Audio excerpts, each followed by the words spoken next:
Before Hamilton, there was this amazing show called In the Heights, and I'm going to talk about how that show changed my life. So I had been doing theater and musical theater for about 4 years at this point, and I was about to enter high school. And I remember this was the point in time when everyone was kind of deciding if they wanted to continue with the arts or go do something a little bit more serious, as they called it, of like focusing on business or math or science or anything like that. So I remember I was like, well, I think I love theater and I'm pretty serious about it, but I don't know, some of my friends are deciding to quit it. So I remember I had a friend of mine who had recommended we go see the high school's production of the show called In the Heights. And I had no idea what it was, but I trusted my friend's taste and opinion because we had done a couple of shows together. So she got us tickets, and I remember she handed me my ticket. We stood online. I remember sitting down and I looked and I was like, wait. And I looked on stage and I was like, am I front row center? Wait, there's no way. But I could see, as a theater kid, I could see that there was tape right in front of where I was sitting. And I was like, wait, I think I'm front row and center.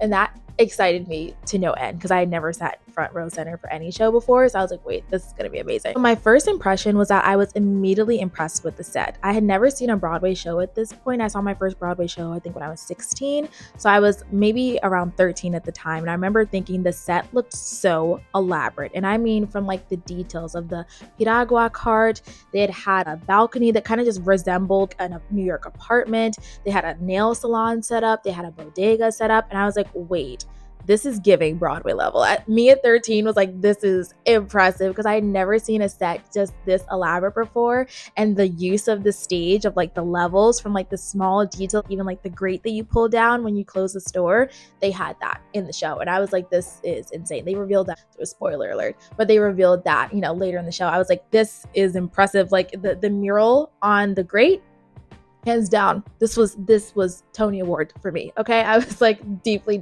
impressed at the time. I just felt like their use of the stage was so genius, and it felt like they really played with building this world where you immediately felt like, okay, I'm in New York City, I am with you, I'm on that fire escape with you, I'm in the hair salon with you. It was just a great environment that they built, and it felt super relatable, and I was just deeply impressed with the set immediately. Speaking of visuals, the cast. Once the cast came on stage, I was like, wait, this show is so diverse. At that point, I had been doing a few shows, but none of them really felt like they were built in for diversity. And I mean that in the sense of like the traditional casting.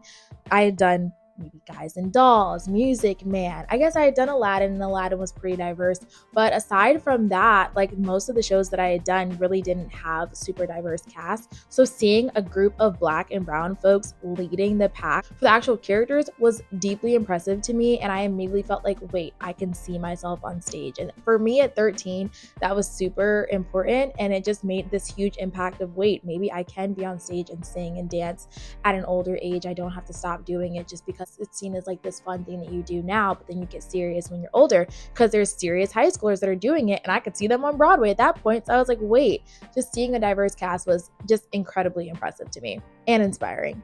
They had just literally made me want to get on stage and join them, which was, I had never experienced that before. Then let's talk about the music. Okay, so again, this was prior to Hamilton. I had never seen rapping on stage in a musical before. So I was like, wait, you can rap on stage? Wait, you can sing in Spanish on stage? Like, I was just deeply impressed, and also just deeply surprised by the built-in diversity of like, there's this hip hop culture, there's this Latin influence that I'd never really seen before in other musicals. And again, this was just my experience as someone that had done musical theater for 4 years. I was like, wait, I love the built-in diversity just within the music and the cadence and the rhythm. And it just felt so relatable, and it just felt so pop culture, so of the moment. And the show itself felt like, oh, this could take place today, and it's meant to clearly take place today. And I just loved seeing that on stage and hearing that within the music and within the scoring.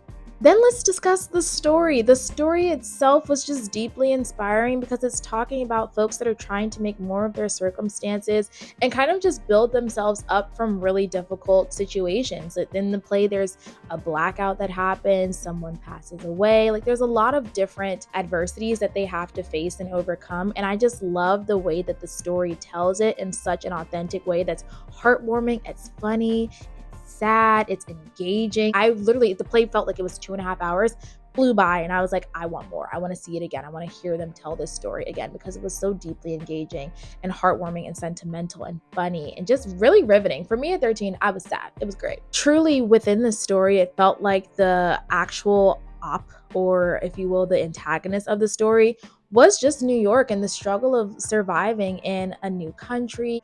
It was characters trying to overcome their circumstances, and I love the grit and the relatability factor to that because it made the story feel more grounded and more real, and you could easily draw you in as a person that's living in that day-to-day type of world. Even if you're not from New York or in New York, it just felt an everyday person struggle that you could immediately relate to, but still in an entertaining way. I also love that every character felt intentional and that they served a purpose to the story. They contributed something to the story, and whether you like related to them or not, you could still find pieces of yourself in each character. I remember feeling like, oh, like I love Usnavi's just like nerdiness and vulnerability and his shyness around Vanessa. Like it was just so fun to see. Or like Benny trying to like learn Spanish. It was really, really fun and cute and heartwarming to see that each character had their own world. They didn't all feel like, oh, this is just a side character to the main character Usnavi. It all helped really build that world, and you could find pieces of yourself, whether it was like someone that was gossiping or someone that was grieving. It just felt really, really beautiful to witness and see that. I would say that to this day, this feels like one of the most special shows that I've ever seen. And I've seen a lot of plays. So I feel like to have that experience where it felt unique and special and immediately draws you in just speaks to the writing. It speaks to the writing. It speaks to the music team. It just speaks to the level of care and love and thought that you could feel was put into this show. And I think that that, of course, helped set up for many other shows like Hamilton that Lin-Manuel went on to do, because it just felt like this deeply personal and deeply inspiring story that, you know, was fun and entertaining and engaging, but just also grounds you and pulls you in a way that no other show has to this day for me. Because I saw someone that looked like me on stage at such a young age, I feel like this show planted a seed for me. Specifically, I feel like it inspired me to keep going in the arts and make sure that there was that level of representation. Before seeing In the Heights, I hadn't really thought about, oh, there might be shows out there where you can play a role that, you know, looks like you. I just thought, okay, I have to fit the mold. But that really set a precedent for me to seek out other plays and other musicals where characters look like me, where the stories align with my ancestors, with my background, and really be proud of that and really live and move in those characters' lives and just seek those out. So I really felt like that was the first early seeds and early plantings of diverse stories for me. I remember actually my freshman year, I auditioned for a Little Shop to be one of the urchins, the three urchins. And immediately I was like, wait, why do I kind of relate to this? And it's because the three characters were meant to be for Black women. And you see it on Off Broadway, they're all played by Black women. And so I think subconsciously it felt great to be like, oh, I'm going to be a part of a school that really celebrates diversity and diverse stories, where it's not just one thing that's being told or one type of music or song that's being told, because musical theater felt like this box, but they were constantly breaking that box. And I loved that my high school really did that and set that seed for teenagers to say, hey, you can play characters that look like you and that have similar background and tell their stories, you know, and it can still feel lived in and at home and exciting for you. So ultimately, I would say I think that that show just gave me confidence to pursue the arts in a more fun and exciting and authentic way. And it planted those early seeds for me that I still carry with me today. And I truly started to pursue authors and stories that had unique tellings and unique perspectives. And it's really carried through with me to this day as an artist. So shout out to In the Heights. I will forever love that play and that musical. It's just one of my favorite shows ever. I highly recommend if anyone's able to see it. It's not on Broadway or off Broadway. It should be. They need to bring it back. But, you know, I know that there's the movie out there. If you want to check out the movie, they do cut a few songs, which hurt my heart. But it's a great, great show. I do highly recommend seeing it. I just want to say stay inspired. The whole thing of this is diverse stories matter, regardless of what age you see it at. I think it's important to just stay inspired. And I do think that who's telling the story matters, and the way that it's told, and the level of care and thoughtfulness is really, really important. And it's just, as an artist, it's really inspiring to see that and to watch something like that. So I would hope to one day create something half as good as that show. So yeah, that's how In the Heights changed my life. Thank you for watching. I would love to hear what musicals and plays inspired you over the years. As a theater girly myself, I'm always curious to hear what shows it's really lit that fire in you and ignited the spark to be like, hey, I think I want to be an artist. That's what it was for me, but I'm really curious to hear what it was for you. Thank you so much for watching, and I'll see you in the next video.